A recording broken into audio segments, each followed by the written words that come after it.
Thank you, Mr. Presiding Officer. Ms. Witness, Ms. Constantino, diyan ba talagang account ng mga OVP sa bangko ninyo, sa show?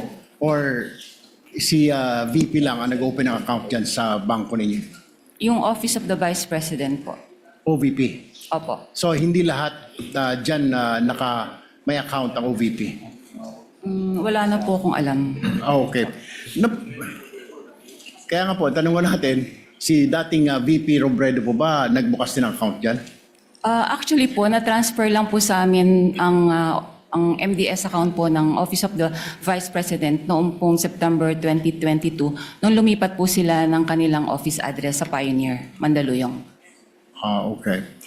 Normal po ba na ganito kalaki ang wini-withdraw ng isang government agency? Is this normal? Nakakita ka na ba nito ng other government agencies na ganito kalaki ang withdrawal? Wala po, unusual po ito. Unusual yung withdrawal. So therefore, kung unusual, Madam Witness, hindi mo kayo nagtanong man lang, para saan po ba kayo ito? Kasi alam ko sa bangko po, nagtatanong. Ako po, nagbabangko ko sa privado. Natatanong po yung staff ko, para saan ba gagamitin ni Sir ito, ni Sir? Hindi na ba ninyo tinatanong? Kasi po may advice naman po siya. So, kumbaga dumaan naman po ito sa proseso nila. Kaya, I don't think po na Pero magtanong pa kami. what is the SOP? Ano pong standard operating procedure pag may mga malalaking withdrawal? Or exempted pag mga government agency, lalo po't mga matataas na ahensya ng pamahalaan? Wala na pong exemption. Kaya lang po itong sa particular na transaction po ng OVP, bali meron naman po kasi silang forward na advice po sa branch. Okay. Alam niyo po ba na ito ay for intelligence fund, yung wini-withdraw? Hindi po. Hindi niyo po alam na Intel fund ito. Opo. Pero nagduda po kayo sa ganitong kalaking halaga. Is that correct? Sa personal opinion namin sa bangko, parang syempre po, saan kaya gagamitin po yung yung cash na to? So, pero hindi naman po namin tinanong na. Kasi may advice naman po siya. Okay, panghuli na lamang po, Madam Witness. May other agencies pa ba na may account sa inyo? Marami naman po mga government agencies po sa Sa Land branch Bank ninyo? Show. Mhm. Okay. Pero walang mga ganito kalalaking withdrawal? So far po kasi na-convert na po lahat kasi sila sa mga online system like yung sa ATM payroll. So hindi na po ganyang kalalaki mga withdrawals po nila. Thank you, Madam Witness. Thank you, Presiding Officer. Thank you, Senator Judge Erwin Tulfo. Senator Judge Raffy Tulfo is recognized. You may proceed, sir, when you're ready for interjections and interventions. You have 2 minutes, sir.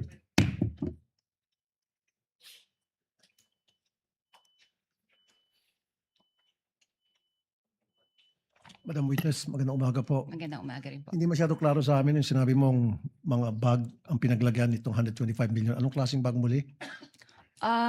Sa pagkakaalala ko po, ito po isang malaking mahabang bag na Mahaba. parang dinescribe ko nga po as Duffel like bag? Gym bag?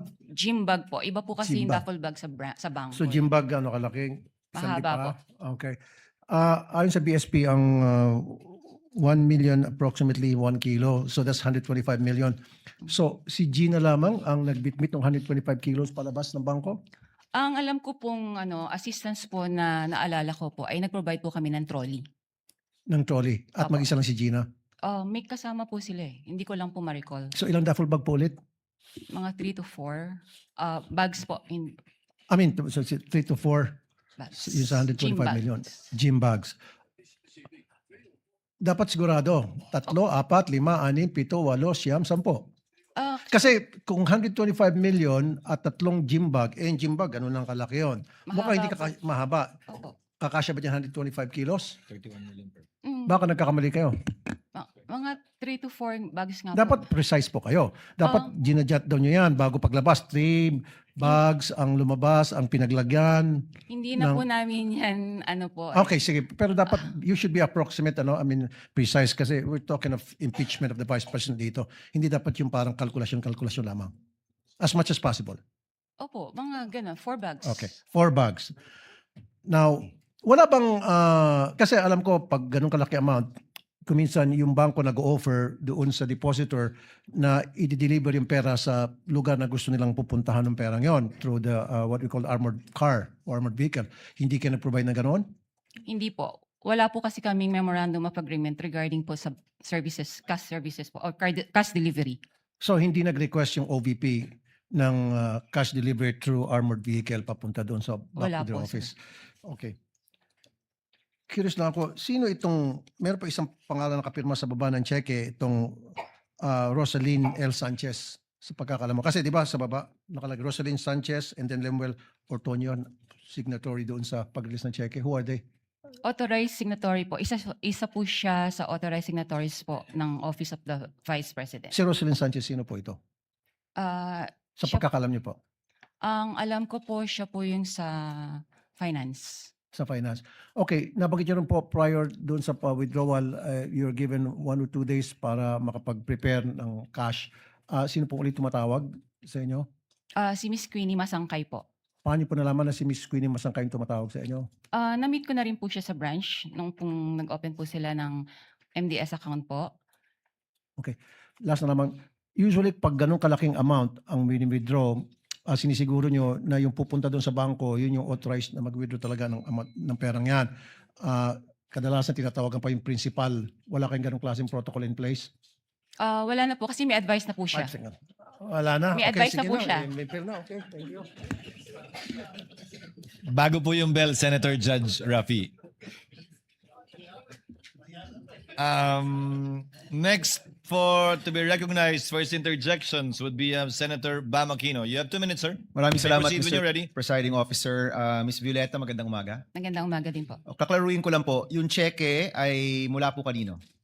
Mula po Itong- sa Office of the Vice President. Hindi po, dyan po napunta yung pondo, no? But kanino po, anong account galing po yung perang yan? Sa Office of the Vice President nga po. Because it was already downloaded to the Office of the Vice President from the Treasury. Is that Opo, correct? opo. Okay. So this is OVP funds na napunta kay Miss Gina Acosta na SDO po nila. Tama po. Basta po yung si Miss Gina, yung payee po ng cheque. Yung pay. Okay. Nabanggit niyo po kanina na unusual po yung laki, no? Kapag ganun po, do you report this to any agency? Kung pinagtatakhan niyo po na parang ang laki naman ito. Do you do any reporting or wala na pong reporting yan? I'm sorry, Your Honor. May we invoke po yung AMLA rule na hindi po kami pwede mag-disclose any information po regarding sa reporting. Sa reporting. Okay. AMLA rule po siya. Let me rephrase the question. Ang government transactions po ba ay sakop ng AMLA rules? Makakasagot po niyan ang AMLC po. Hindi, pwede niyong sabihin, hindi ko po alam yung sagot. Kayo po isang branch manager, so kayo po yung nasa landmark ng ilang taon, alam niyo po yung mga rules.